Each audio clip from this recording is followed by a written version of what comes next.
할렐루야. 사랑하는 성도 여러분, 지난 저녁 잘 보내셨습니까? 이 아침 저희들 주님 앞에 나오게 되었습니다.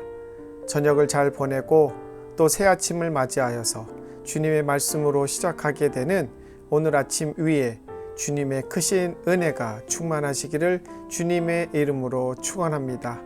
저희들 오늘 말씀을 통해서 저희들에게 주시는 하나님의 귀한 말씀 듣는 복된 시간 되기를 바랍니다. 저희들 다 함께 사도신경으로 신앙 고백하시겠습니다. 전능하사 천지를 만드신 하나님 아버지를 내가 믿사오며 그 외아들 우리 주 예수 그리스도를 믿사오니 이는 성령으로 잉태하사 동정녀 마리아에게 나시고 본디오 빌라도에게 고난을 받으사 십자가에 못 박혀 죽으시고 장사한 지 사흘 만에 죽은 자 가운데서 다시 살아나시며 하늘에 오르사 전능하신 하나님 우편에 앉아 계시다가 저리로서 산자와 죽은 자를 심판하러 오시리라.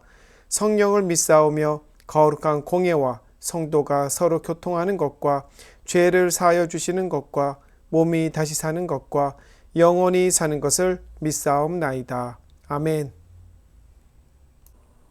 이 아침 저희들에게 주시는 하나님의 말씀은 누가복음 3장 15절로 38절까지 말씀입니다. 제가 봉독합니다.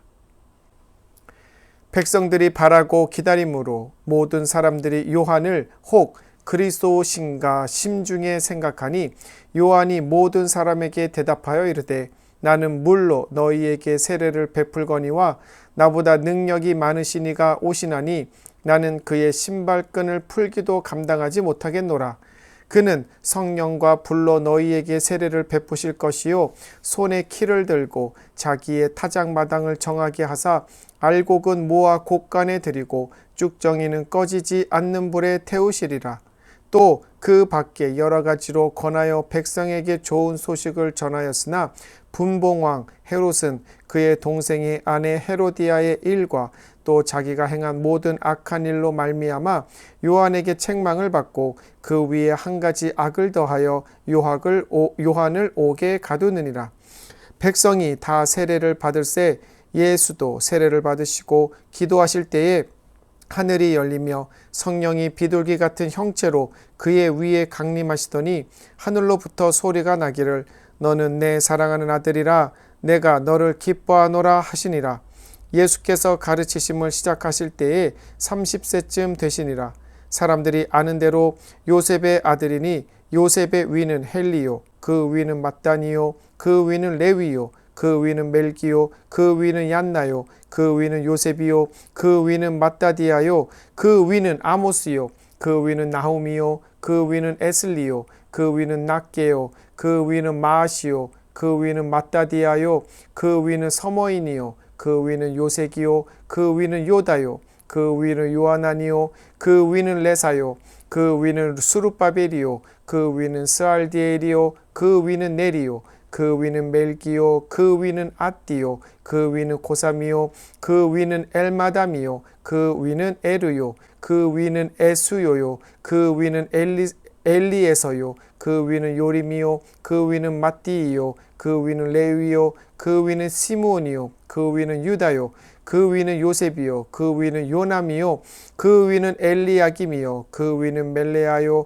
그 위는 멘나요 그 위는 맏다다요 그 위는 나단이요 그 위는 다윗이요 그 위는 이세요 그 위는 오벳이요 그 위는 보아스요 그 위는 살몬이요 그 위는 나손이요 그 위는 아미나답이요 그 위는 아니오요 그 위는 헤스론이요 그 위는 베레스요 그 위는 유다요 그 위는 야곱이요 그 위는 이삭이요 그 위는 아브라함이요 그 위는 데라요 그 위는 나홀이요 그 위는 스루기요 그 위는 루우요 그 위는 벨렉이요 그 위는 헤버요 그 위는 살라요 그 위는 가에나니요 그 위는 아박사시요 그 위는 셈이요 그 위는 노아요 그 위는 레멕이요 그 위는 무드셀라요 그 위는 에녹이요 그 위는 아리시요 그 위는 마할랄렐이요 그 위는 가이나니요 그 위는 에노스요 그 위는 셋이요 그 위는 아담이요 그 위는 하나님이시니라.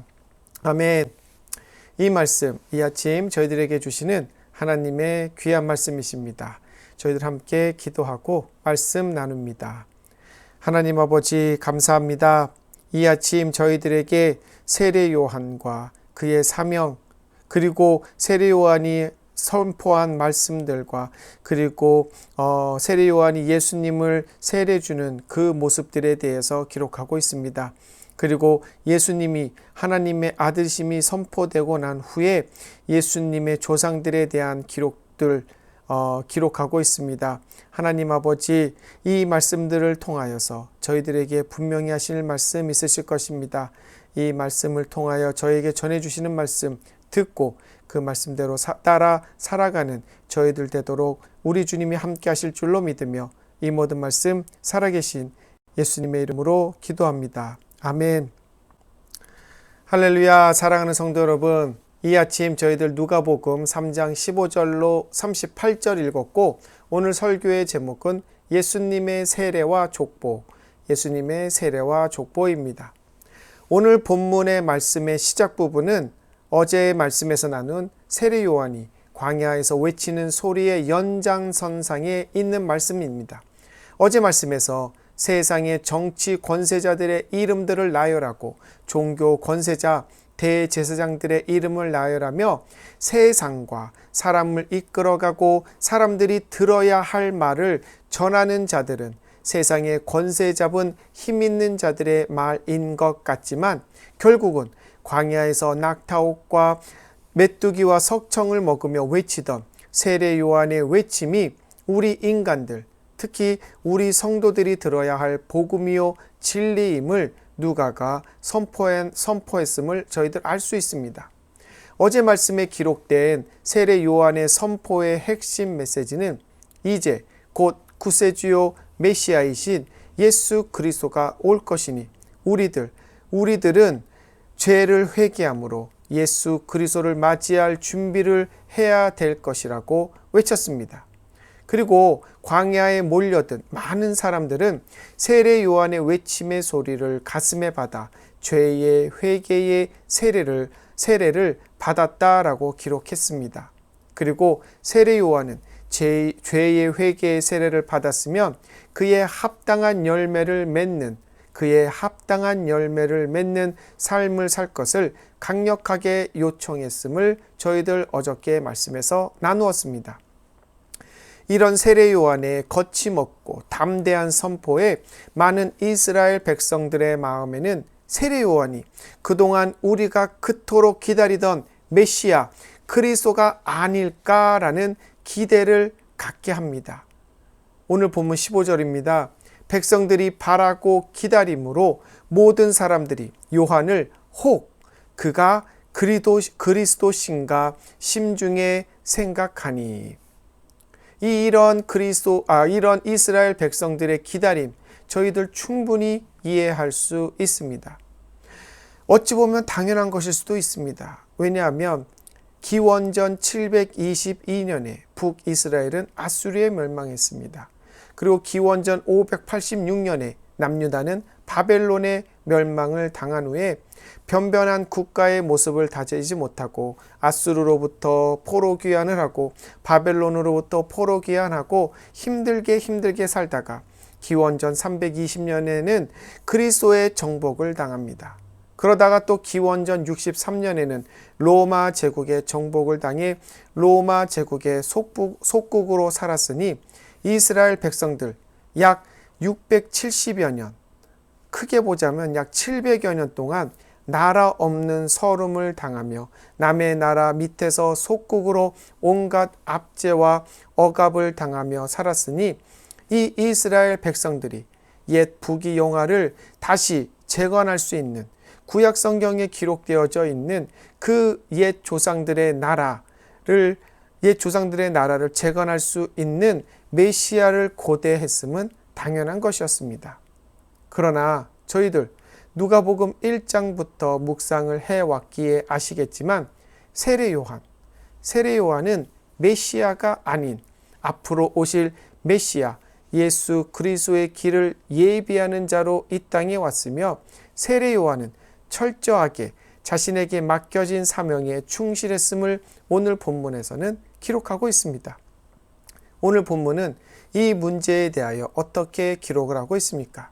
첫 번째로 세례 요한은 자신의 정체성을 확실히 인식하고 그대로 살기 위해 애쓰고 노력한 자였다라고 기록합니다.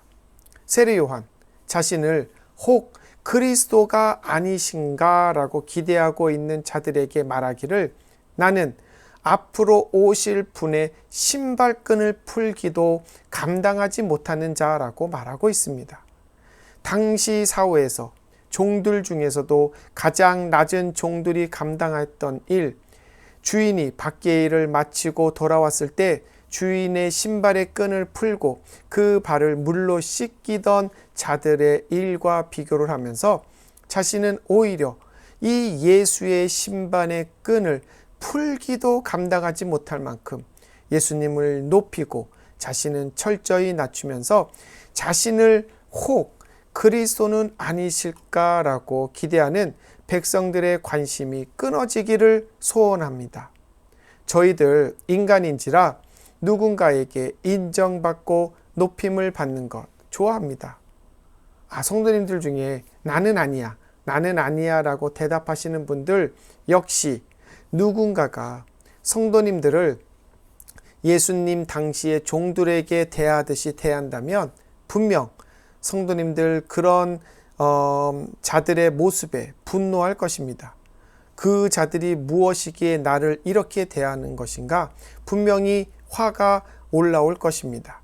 이 말의 뜻은 반대로 뒤집어 보면 곧 나 역시 누군가에게 인정받는 것을 좋아한다라고 볼 수 있습니다. 제가 목회 안수 과정에 있을 때 저의 멘토 목사님이셨던 분이 저에게 해주신 말씀 중에 참 귀한 말씀이 있고 아직도 기억하고 그대로 살기 위해 수고하는 말씀이 있습니다. 그 말씀은 목사님, 겸손하면 문제가 없습니다. 하나님과 성도님들 앞에 겸손하게 목회를 하시면 일어날 일도 일어나지 않을 것입니다. 라는 말씀, 그때는 잘 다가오지 않았지만 목회자로 살면서 이 멘토 목사님의 말씀이 얼마나 귀한 말씀이었는지 지금은 매일매일 체험하며 목회하고 있습니다. 세례 요한, 광야에서 외치는 자들의 선포를 듣고 생각지도 않은 많은 사람들이 몰려듭니다. 자신의 선포에 감격하여 세례를 받고 자신의 제자가 되겠다라고 자신이 가지고 있던 것 다 버리고 자신을 쫓는 헌신자들이 늘어납니다. 그리고 자신을 메시아요, 그리스도로 여기는 사람들의 숫자는 매일매일 늘어납니다. 이러한 상황 속에서 세례 요한, 인간이기에 그의 정체성은 흔들릴 수도 있었습니다. 하지만 세례 요한, 자신을 철저하게 낮춥니다. 나는 그분의 신발끈 풀기도 감당하지 못합니다. 이렇게 외치면서 그는 자신이 받을 수 있는 미혹과 유혹을 이겨내고 견뎌냅니다. 아멘. 사랑하는 성도 여러분, 저희들 예수님을 처음 만난 그 첫 만남의 때를 기억하고 계십니까? 제가 아는 선에서, 제가 아는 분들 중에서 예수님을 주요 구세주로 모으셨던 그분들의 첫 만남의 간증을 들었을 때에 그 어느 분도 예수님 앞에 예수님 드디어 오셨군요. 왜 안 오시나 했습니다. 나는 진작에 예수님의 은혜 받고 거듭났어야 했는데 예수님 좀 늦으셨네요. 라고 자기를 높이고 내세우던 분들의 이야기를 들어본 적이 없습니다.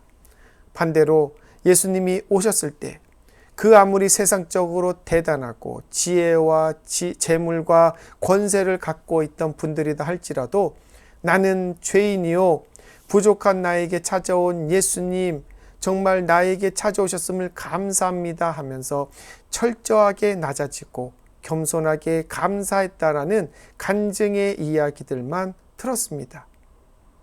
이랬던 저희들 현재는 어떻습니까? 그 첫사랑을 잊지 아니하시고 그때의 심령과 그때 가졌던 언행의 모습으로 살아가십니까? 아니면 언제인지부터는 모르지만 우리의 삶 속에 예수님은 없고 나를 높이며 살아가고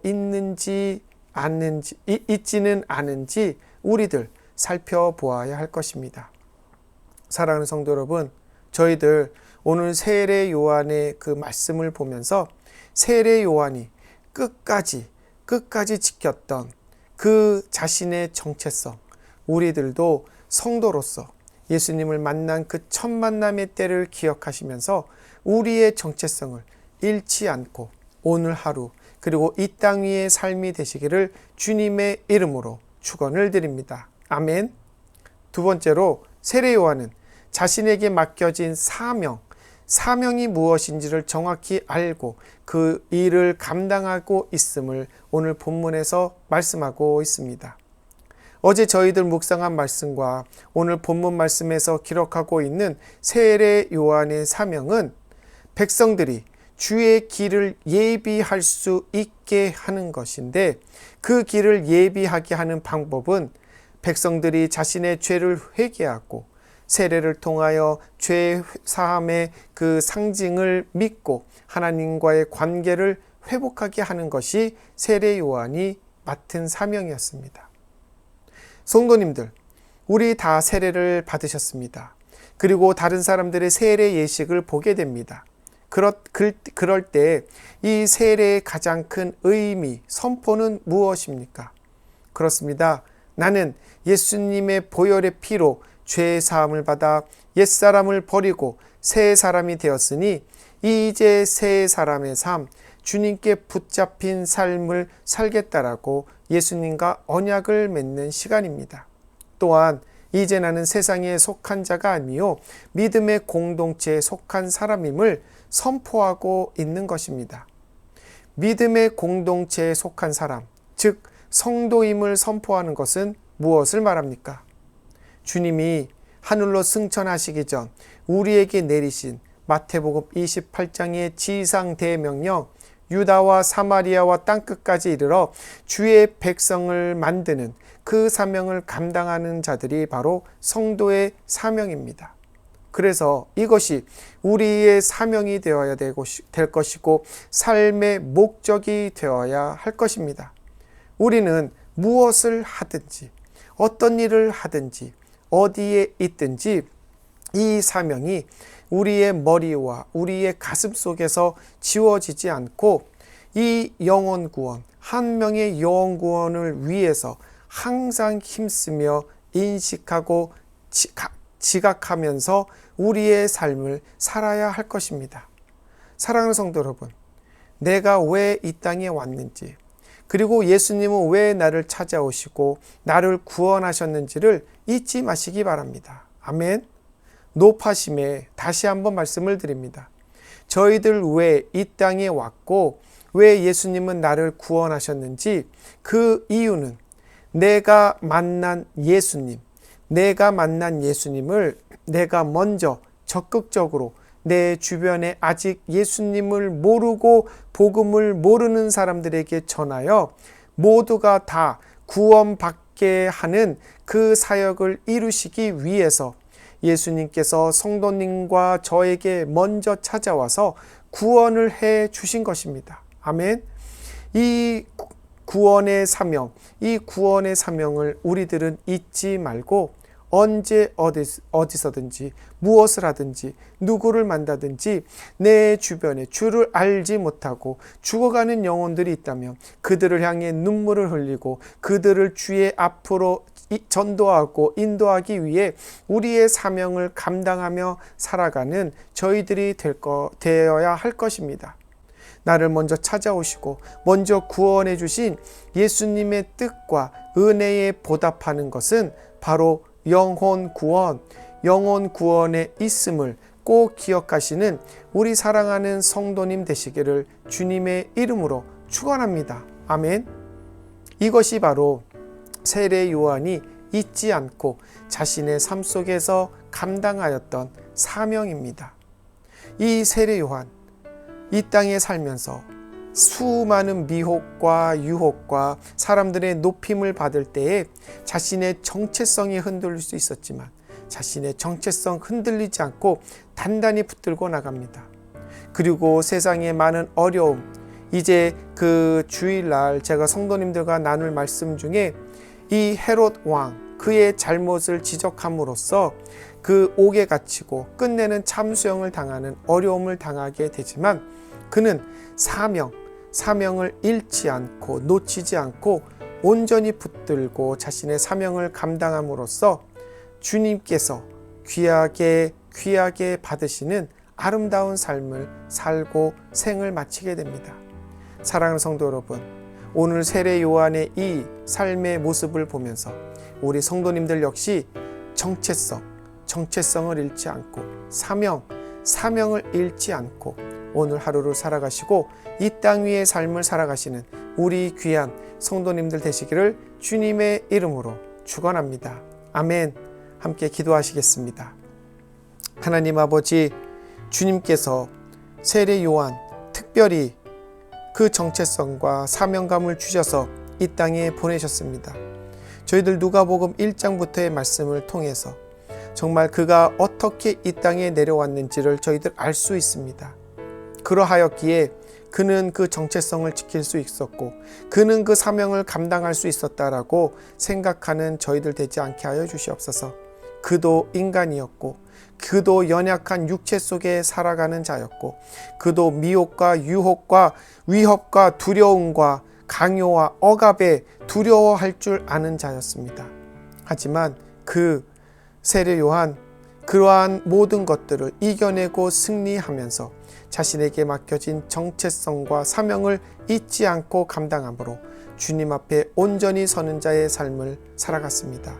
하나님, 저희들도 세례 요한처럼 정체성 잃지 않고 사명감 잃지 않고 살아가는 자들 되도록 저희들 붙잡아 주시고 저희들을 미혹하고 유혹하고 두려움에 떨게 하는 많은 억압과 공포 속에서도 주님께서 저희들을 먼저 불러 구원을 시키시고 영혼 구원을 위해 세상에 보내신 그 사명, 그 정체성 잃지 않고 오늘 하루도 살아가는 저희들 되게 하여 주실 줄로 믿으며 살아계신 예수 그리스도의 이름으로 기도합니다. 아멘.